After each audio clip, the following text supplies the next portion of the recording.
का न्यूज 80 पर मैप के साथ नीसू। लखनऊ से आ रही इस वक्त की बड़ी खबर से बुलेटिन की शुरुआत करेंगे, जहां लखनऊ में समाजवादी पार्टी का हुआ विरोध प्रदर्शन। आवास से बाहर निकले सपा मुखिया अखिलेश यादव। तो लखनऊ से इस वक्त की बड़ी खबर, जहां अखिलेश यादव ने लोकनायक की प्रतिमा पर माल्यार्पण किया है। तो लखनऊ से इस वक्त की बड़ी खबर आपको बताएं, जहां अखिलेश यादव आवास से बाहर निकले हैं और अखिलेश यादव ने लोकनायक की प्रतिमा पर माल्यार्पण किया है। तो लखनऊ से इस वक्त की बड़ी खबर, जहां समाजवादी पार्टी का विरोध प्रदर्शन हुआ है, सरकार के खिलाफ जमकर नारेबाजी भी हुई है। तो लखनऊ से इस वक्त की बड़ी खबर आपको बता रहे हैं।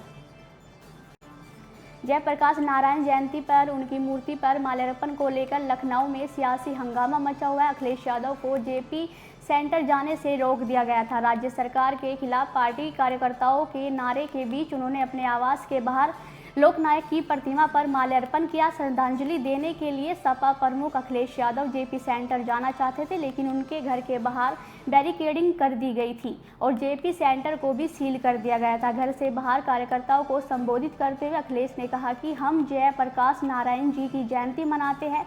यह सरकार हमें उन्हें माला पहनाने से रोकने की कोशिश कर रही है, लेकिन हमने सड़क पर ऐसा किया। इसी बीच उन्होंने किसानों को लेकर क्या कुछ कहा, सुनिए।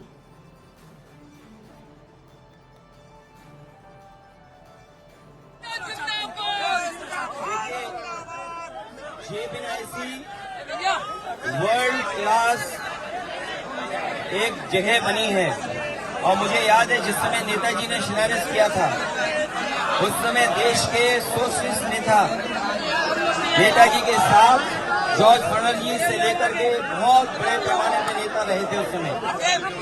और इस समय यही कोशिश थी कि देश का सबसे अच्छा ये सेंटर बने जहां पर समाजवादी लोग इकट्ठे हो सके।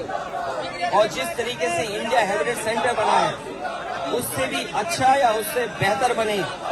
तो आज के समय पर जो मॉडर्न जितना भी इंफ्रास्ट्रक्चर हो सकता था, जेपीएनआईसी के अंदर दिया गया है। स्पोर्ट्स सेंटर भी है, कॉन्फ्रेंस हॉल भी है, पार्किंग स्पेस भी है और लोहिया पार्क से मिलकर के इसलिए बनाया गया जिससे दोनों समाजवादी नेताओं का आपस में एक जगह ही हम लोग सम्मान दे सकें। लेकिन इस सरकार ने जानबूझ करके उसको रोका है और साजिश ये है कि ये वर्ल्ड क्लास जो बिल्डिंग बनी है उसको बेच दिया जाए, क्योंकि ये सरकार बेच करके लाभ लेना चाहती है।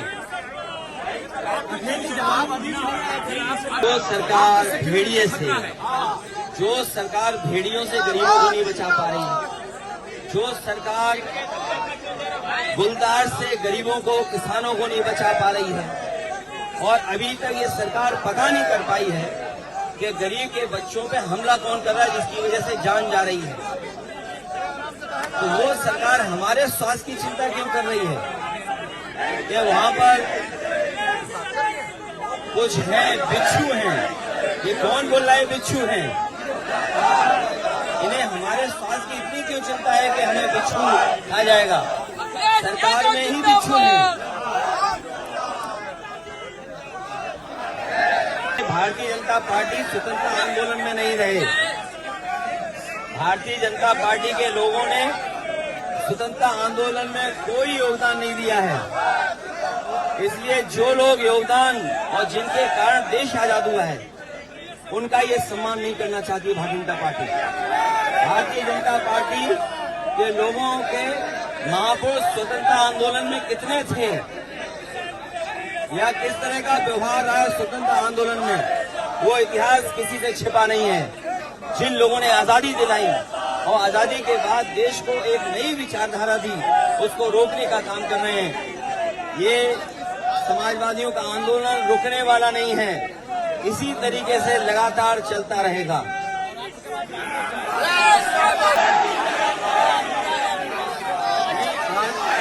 उसके रखरखाव, जेपीएनआईसी का रखरखाव की जिम्मेदारी सरकार की थी।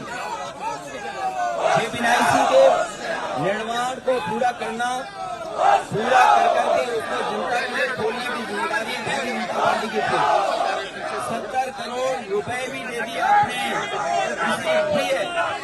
ठेकेदार को, उसके बावजूद भी जेपीएनआईसी नहीं पूरा हुआ है। सुनने में आ रहा है कि 70 करोड़ से ज्यादा पेमेंट हुआ है। अपने ही प्रिय किसी के लिए, उसके बाद भी जेपीएनआईसी नहीं खुला है। इसका मतलब ये है कि जेपीएनआईसी में कुछ न कुछ ये लोग छिपाना चाहते हैं और साजिश ये है कि उसको बेच करके